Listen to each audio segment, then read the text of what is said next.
इस video lecture के अंदर हम डिस्कस करने वाले हैं ह्यूमन एनाटॉमी एंड फिजियोलॉजी के चैप्टर द सेल के बारे में।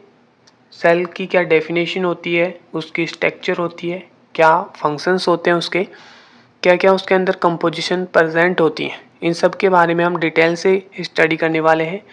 तो वीडियो को लाइक करें, शेयर करें और चैनल को सब्सक्राइब करें और वीडियो के अंदर लास्ट तक बने रहिए। यह video pharmacy students and medical field के सभी स्टूडेंट्स के लिए यूजफुल होने वाला है, क्योंकि हम वीडियो के थ्रू डायरेक्ट नोट्स प्रोवाइड कर रहे हैं। तो वीडियो के अंदर लास्ट तक बने रहिए और स्टडी करते रहिए। तो हम चलते हैं हमारे टॉपिक सेल पर। Chapter the cell. सबसे पहले हम इसकी डिस्कवरी पढ़ेंगे कि इसकी डिस्कवरी किसने की। तो जो रॉबर्ट हुक है उसने कॉर्क सेल यानी नॉन लिविंग सेल, जो डेड सेल थी, उसकी खोज की थी। सेकंड हमारे वैज्ञानिक थे एंटोन लीवेनहॉक, जो लिविंग सेल जो थी उसकी खोज की थी। नेक्स्ट हमारे जो वैज्ञानिक थे वो थे रॉबर्ट ब्राउन, जिसने सेल के अंदर न्यूक्लियस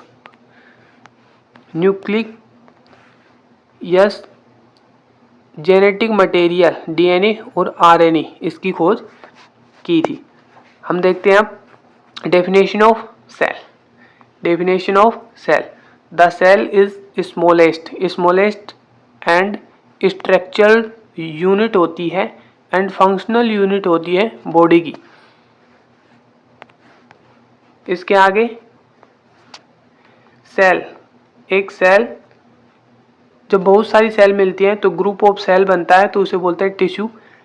ग्रुप ऑफ टिश्यू, जब बहुत सारे ग्रुप्स टिश्यू के मिल जाते हैं तो उसे बोलते हैं ऑर्गन, और ऑर्गन मिलकर बनाते हैं ऑर्गेनिक सिस्टम से बनता है ऑर्गेनिज्म, और ऑर्गेनिज्म से बनता है ऑल बॉडी। इसके आगे है कि स्टडी ऑफ सेल इसे कहा जाता है cytology. Different group of cell perform different function. जो डिफरेंट ग्रुप होते हैं सेल के वो डिफरेंट फंक्शंस प्रोड्यूस करते हैं। नेक्स्ट हम इसकी देखते हैं स्ट्रक्चर ऑफ सेल। ये पूरा सेल का डायग्राम है। इसके अंदर जो आउटर लेयर है वो उसे बोलते हैं सेल मेम्ब्रेन या प्लाज्मा मेम्ब्रेन। ये यहाँ माइटोकॉन्ड्रिया हो गया। ये न्यूक्लियस होता है, न्यूक्लियस। इसके अंदर जो ये छोटा सा दिख रहा है आपको, ये होता है न्यूक्लियोलस।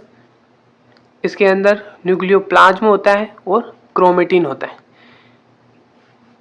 ये छोटे छोटे आपको राइबोसोम्स न दिख रहे हैं, ये होता है लाइसोसोम, सुसाइडल बैग भी बोलते हैं इसे। इसके अंदर सेल के अंदर जो फ्लूइड होता है उसे बोलते हैं साइटोप्लाज्म। ये हो गया माइटोकॉन्ड्रिया, ये गोल्जी अपरटस, व्हीकल वाटर स्टोर। ये ग्रेनुलर एंडोप्लाज्मिक रेटिकुलम होती है, जिसपे राइबोसोम प्रेजेंट नहीं होते उसे एग्रेनुलर एंडोप्लाज्मिक रेटिकुलम बोलते हैं, और जिसपे राइबोसोम प्रेजेंट होते हैं उसे ग्रेनुलर एंडोप्लाज्मिक रेटिकुलम बोलते हैं। तो ये स्ट्रक्चर हो गई सेल की। Cell make tissue, cell tissue बनाती है, टिश्यू मेक ऑर्गन, और organ make organic system. The cell is the building block, cell एक बिल्डिंग ब्लॉक होती है, ठीक है। The cell is divided into two types के अंदर सेल डिवाइडेड होती है, eukaryotic cell and prokaryotic cell. Next, difference between eukaryotic and prokaryotic cell. इसके अंदर हम डिफरेंस देखेंगे कि eukaryotic cell and prokaryotic cell के अंदर क्या डिफरेंस होता है। तो यूकैरियोटिक सेल, फर्स्ट है कि न्यूक्लियस प्रेजेंट होता है और विजिबल कंडीशन के अंदर होता है। प्रोकैरियोटिक सेल के अंदर न्यूक्लियस एब्सेंट होता है एंड इनविजिबल कंडीशन, मतलब वो विजिबल नहीं हो पाता है।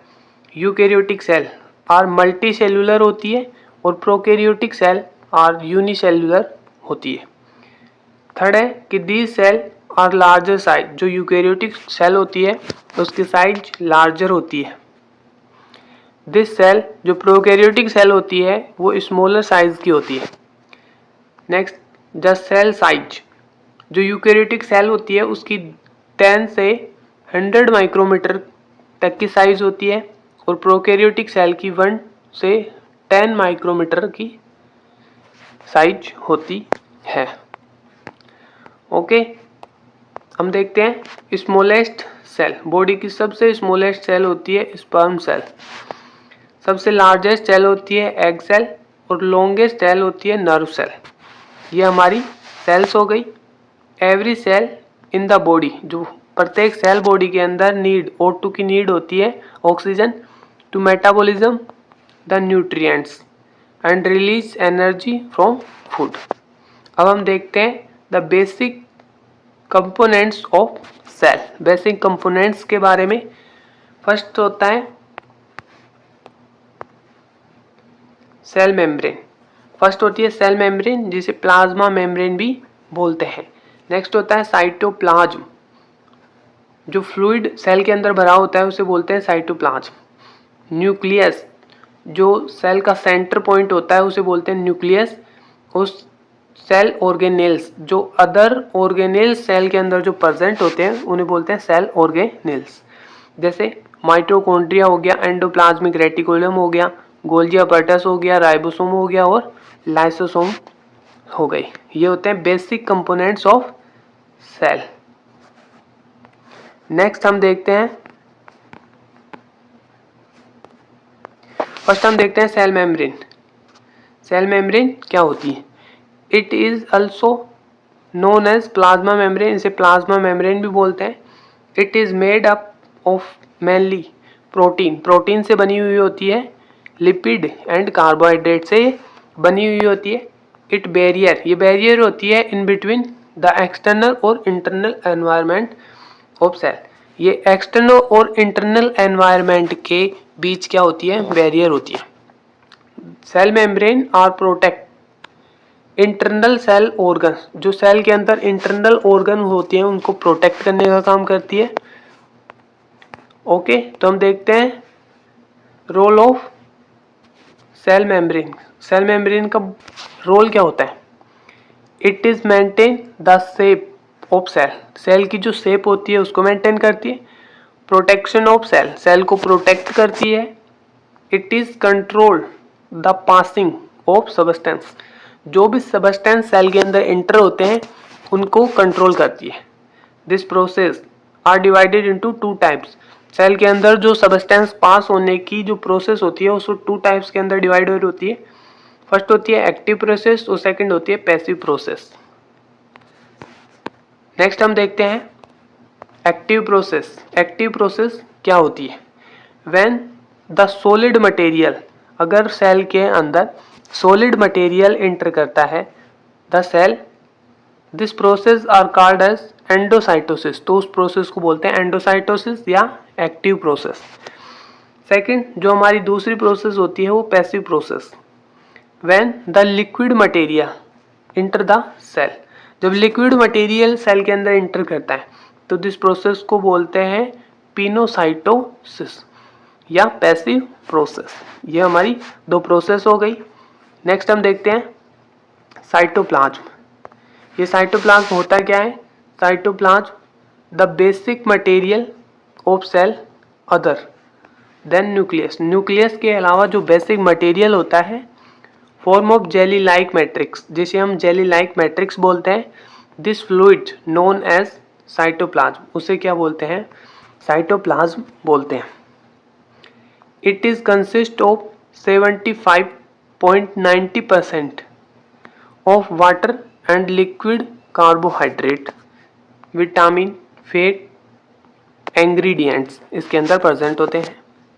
It make about 55% of total cell volume, ये पूरी सेल का जो वॉल्यूम होता है ना उसका 55% होता है और बाकी के जो 45% होता है उसके अंदर सेल ऑर्गेनेल्स प्रेजेंट होते हैं। The cytoplasm contain cell organelles like क्या क्या इसके अंदर कंटेन होते हैं सेल ऑर्गेनेल्स। फर्स्ट होता है एंडोप्लाज्मिक रेटिकुलम जिसे हम ईआर बोलते हैं, Golgi apparatus, mitochondria, lysosome, centrosome.